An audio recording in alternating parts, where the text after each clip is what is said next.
One of the big topics that has been stumping humankind for over a century is whether or not there is a fourth dimension. We can kind of visualize it like this. So the zeroth dimension has no height, depth, or width, and we can imagine it as just a single point. If you add a line to that point, now we have the first dimension. The first dimension has only length and no height or depth. Now if we add 3 more lines to this first dimension, we now have the second dimension shown as a square. So the second dimension has width and length but no depth. So if we go further and go into the third dimension, we now have a cube. The third dimension is made up of an infinite number of 2D planes, like how the second dimension is made up of an infinite number of 1D lines, and the first dimension is made up of an infinite number of 0D dots. In the third dimension, we have length, width, and depth, so we can move in any direction that we like. So what would the fourth dimension be made of? Based on the pattern of the first 3 dimensions, we can assume that the fourth dimension is made up of an infinite number of 3D volumes. That is something that our 3D minds may never be able to fully comprehend. The fourth dimension then has not only length, width, and depth, but it also has another direction that we haven't even ever thought of before, a new direction that we can't even imagine. There may possibly be an infinite number of dimensions, like the 6th dimension, the 12th dimension, the 1096th dimension, but that is definitely still only a theory. So I'm going to try and explain this in a little more detail. A 2D square is made up of 4 single-dimensional lines, right? And a 3D cube is made up of 2-dimensional planes, 6 2-dimensional planes. So a 4D hypercube, also called a tesseract, would be made up of 24 3-dimensional faces. So in these drawings, this is what our 3D cubes look like as a net, and hypothetically, this is what a 4D tesseract should look like as a net, or at least this is as close as we can get, as we are not 4-dimensional creatures, so we'll never be able to know for sure. We can sort of visualize adding more dimensions to an object by doubling the points of the previous dimension, but that still wouldn't account for the new direction in the fourth dimension, which we can never comprehend. All of the representations of a tesseract that we have right now are only what we can speculate the shadow of an actual tesseract would be. Watching this rotating shadow of the tesseract sort of feels like walking through a very confusing and almost non-Euclidean hallway. There are a lot of videos out there that you can watch that show our representation of a rotating tesseract, and then you can see what I mean by very confusing hallway. These are some drawings of the representations that I described. Like I said before, these cannot be completely accurate because we can never know exactly what the fourth dimension looks like. But these are as close as we can get. So imagine you are a 2-dimensional human living in a 2-dimensional plane. Everything you perceive is 1-dimensional, like how everything we perceive is 2-dimensional.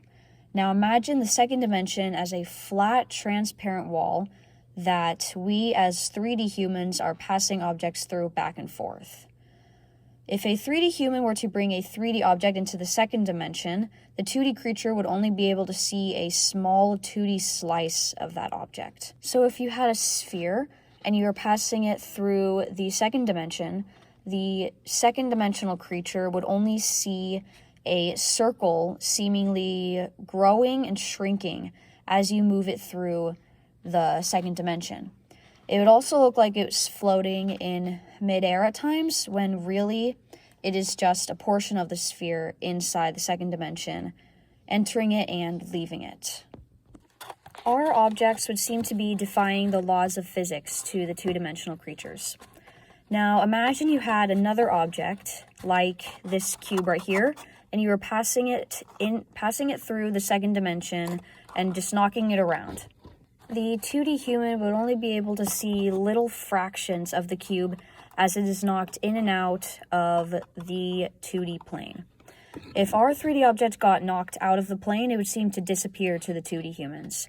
But if we were to move the 2D plane around through the third dimension, then the second dimensional creatures would be able to see different portions of the object as we move around. So this is similar to what would happen if a 4D human were moving 4D objects through our 3D world.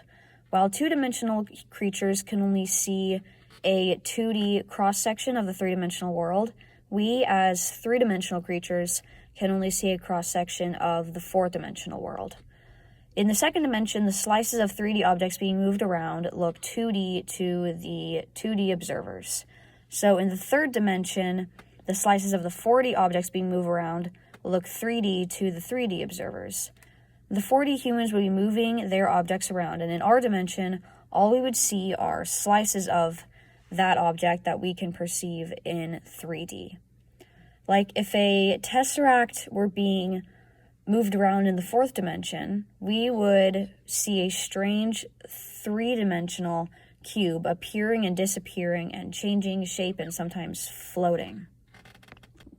So a theory that has been pretty important to the idea of relativity is that the fourth dimension is time. Many scientists believe that space-time is made up of 3 dimensions of space and 1 of time, which would be the fourth dimension. This does not show the fourth dimension as being a spatial dimension like I was showing you with the tesseract and the hypercubes. Space-time is a mathematical model that fuses the 3 dimensions of space and 1 of time into a single 4-dimensional continuum. There are, however, some flaws with this theory, and some scientists are arguing that time is completely separate from space. Part of the reasoning behind this is that time dilation and length contraction are better explained using the framework of a 3-dimensional space, time simply being the quantity used to measure change, which is what most people think of probably when they think about time. There have been a lot of misconceptions that have come with the idea that time is the fourth dimension.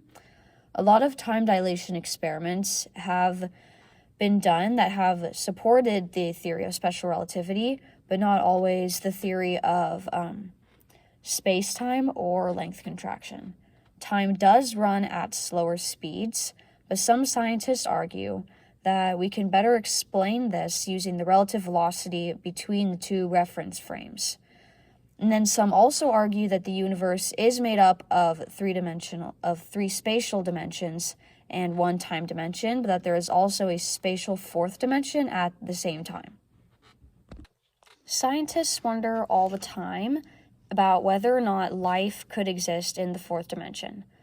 A lot of physicists have concluded that physics and life as we know it could only exist in the third dimension. However, we have no way of actually proving this, so it will remain a theory probably for a long time. There is a lot of evidence to support that life cannot exist anywhere but the third dimension. For example, stable orbits are not possible in more than 3 dimensions. As you move forward through the dimensions, gravity becomes weaker and weaker. So with that information, it makes it seem pretty likely that there is no fourth dimension, because if there were, we should be seeing some of their gravity sort of leaking into our universe and weakening our gravity. The gravity in the third dimension can be expressed as 1 over r squared, while the gravity in the fourth dimension can be expressed as 1 over r cubed.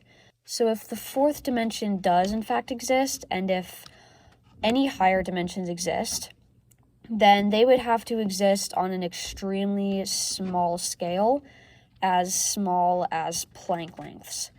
Planck lengths are much, much smaller than the size of an atom, which can kind of show you how incredibly minuscule the fourth dimension would have to be if it does exist.